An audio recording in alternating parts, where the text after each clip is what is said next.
सरल प्रभु ने दिया है और किस प्रकार से हम अपने जीवन को कोयला बना देते हैं।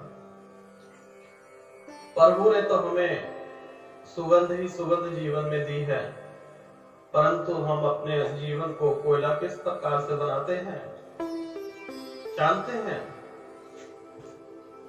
एक राजा हुआ करते थे। राजा साहब शिकार के लिए निकले तो जंगल में जाके खो गए। वह शिकार करने लगे, तभी उनके ऊपर एक शेर ने हमला करने की सोची। सामने लकड़हारा बैठा हुआ था, जिस कुल्हाड़ी से वह लकड़ी काटता है, और उस शेर को मार दिया। राजा साहब बहुत प्रसन्न हुए और कहने लगे कि आपको इनाम मैं देना चाहता हूं, आपने मेरे प्राण बचाए हैं, बोलिए क्या इनाम लेना चाहते हैं? मैं कुछ आपको देना चाहता हूं। लकड़हारा कहने लगा, प्रभु आपकी दया से सब कार्य हो रहे हैं, मुझे अभी कोई चीज की जरूरत नहीं है, बस अपना आशीर्वाद बनाए रखें। जब कभी मुझे किसी चीज की जरूरत होगी, मैं आकर आपसे मिल लूंगा और ले लूंगा। कुछ दिन बीत गए। लकड़हारा जिस जंगल में लकड़ी काट रहा था, वह जंगल समाप्त हो गया। तब उसे याद आया कि राजा साहब ने कहा था कि आपको जीवन में कभी भी कोई भी प्रॉब्लम हो तो मेरे पास आना। लकड़हारा राजा साहब के पास पहुंचा तो राजा साहब देखते ही पहचान गए कि वह लकड़हारा है जिसने उनकी जान बचाई थी। तो राजा साहब लकड़हारे से कहते हैं, बोलिए आपको क्या चाहिए?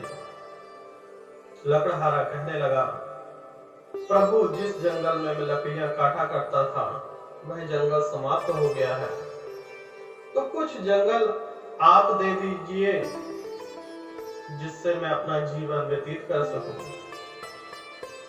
राजा साहब ने अपने मंत्री को बुलाया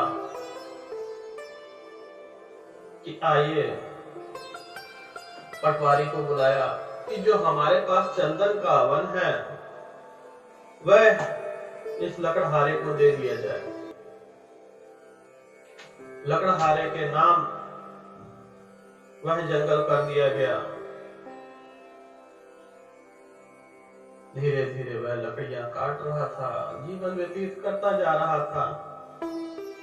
एक दिन राजा साहब को ख्याल आया कि चले देखें, अब तो लकड़हारा बहुत अमीर आदमी बन चुका होगा, पता नहीं हमें पहचानेगा भी कि नहीं पहचानेगा। यही सोचते हुए मंत्री को आदेश दिया गया कि हमें चंदन के वन ले चलें। वह चंदन वन पहुंचे तो वहां का नजारा देखकर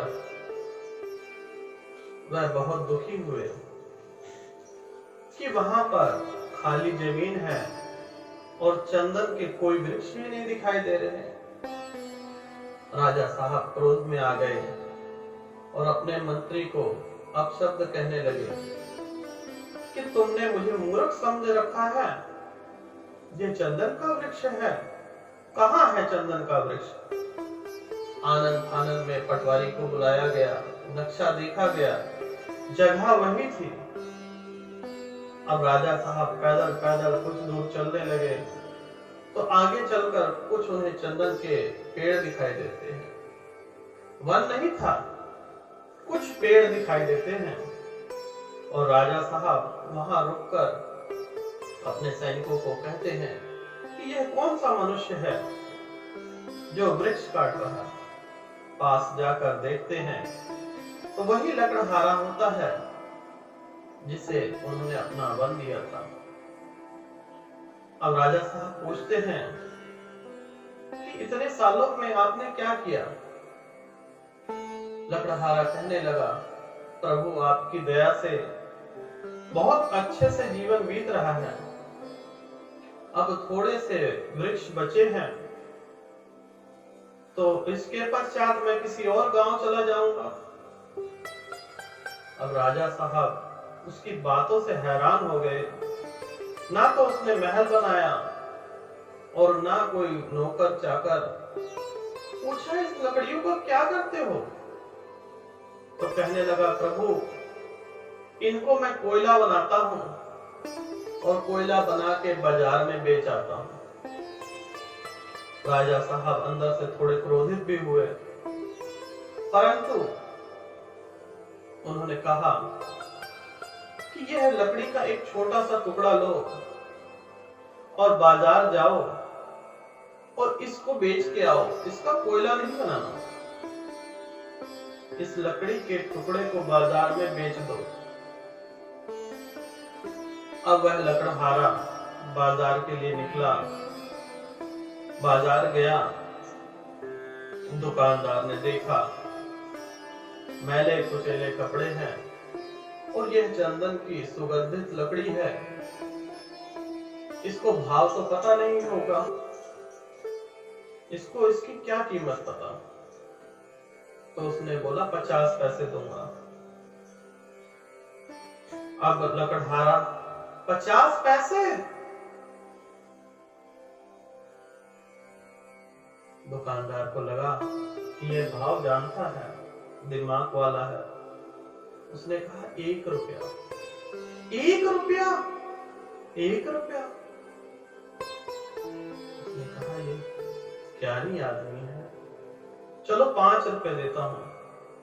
5 रुपए? अगला दुकानदार देख रहा होता है कि वह दुकानदार किसी गरीब आदमी को ठग रहा है। उसे पास बुलाता है और कहता है, इसके मैं 10 रुपए मूल्य आपको दे देता हूं। वह वहां पर फूट फूट कर रोया, राजमहल गया,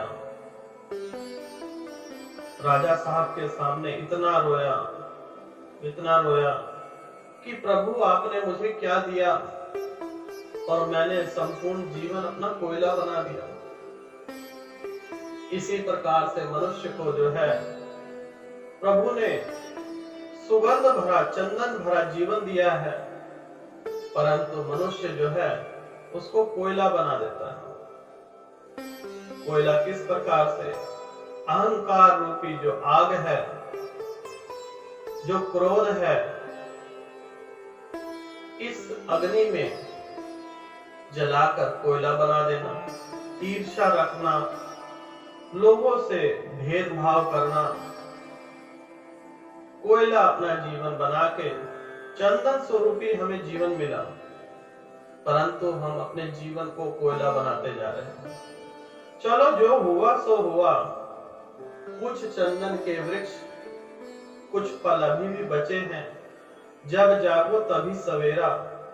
आज से ठान लो कि जो दिन बचे हैं उन दिनों को आप